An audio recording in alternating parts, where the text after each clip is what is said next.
Hey, can you pass me the thing on your left? Yeah, I will give that to you now. Sometimes we all struggle remembering which is left and which is right, from navigating directions to tightening a knob, but this mix-up actually plays an important part in drug development. Wait, how? Well, more specifically, this involves a fancy term, enantiomers. First, broadly, enantiomers are a specific type of stereoisomer, which are molecules with the same connectivity or bonding of atoms but a different arrangement in three-dimensional space. More specifically, enantiomers are non-superimposable mirror images. The best way to describe this is to use your hands as an example of enantiomers.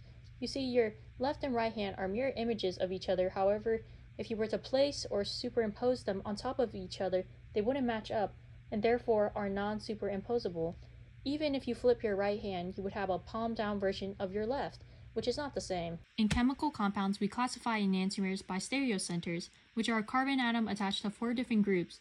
These stereocenters are classified by the orientation of their substituents, where we assign priority to the groups attached to the stereocenter based on their atomic number, with the lowest priority, usually hydrogen with an atomic number of 1, facing away from us, indicated by a hashed bond. We say a stereocenter has the R configuration if the direction from the first priority group to the next is clockwise, and S if it is counterclockwise. When we have multiple groups with the same atomic number, and thus the same priority, we compare the priorities of the next atom directly connected to it to break the tie. Wait, if enantiomers are just the same molecule in different configurations, why is this so important?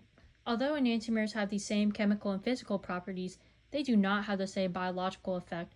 This is because proteins and enzymes are chiral, meaning they are three-dimensional and recognize a specific 3D shape of one enantiomer but not the other, much like how a lock recognizes only one key. Therefore, one enantiomer of a compound will often have the desired therapeutic effect, while the other may be completely inactive or even harmful. The most infamous example of this is thalidomide in the late 1950s and early 60s. The R form of thalidomide was a sedative used to treat morning sickness, primarily in pregnant women.